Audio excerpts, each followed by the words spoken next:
खबर शामिल करते हैं सऊदी अरब से। हमारे नुमाइंदे आतिफ राजपूत की रिपोर्ट के मुताबिक पब्लिक हेल्थ अथॉरिटी ने हिदायत की है कि अशद ज़रूरत के अलावा बैरून मुमलिकत सफ़र से अज्तनाब करें, खासकर इन ममालिक में जाने से गुरेज किया जाए जहां हालात गैर मामूली हैं।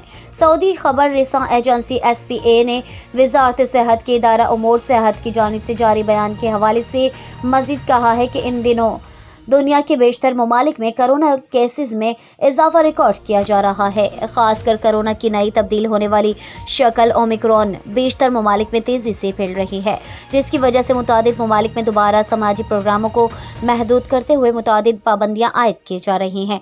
अथॉरिटी की जानिब से जारी बयान में मज़ीद कहा गया है कि बैरून मुमलिकत से आने वाले सऊदी और गैर मुल्की ख्वाह वो वैक्सीन याफ्ता ही क्यों न हो, इन्हें चाहिए कि वो एहतियात के तकाज़ों को मद्देनज़र रखते हुए सफ़र से आने के बाद 5 दिन समाजी दूरी के उसूल पर अमल करें। अगर इन्हें सांस लेने में तकलीफ़ या ज़्यादा दर्जा हरारत की शिकायत हो तो फौरी तौर पर कोरोना टेस्ट करवाएं। वज़ारत सेहत ओमिक्रॉन कोरोना।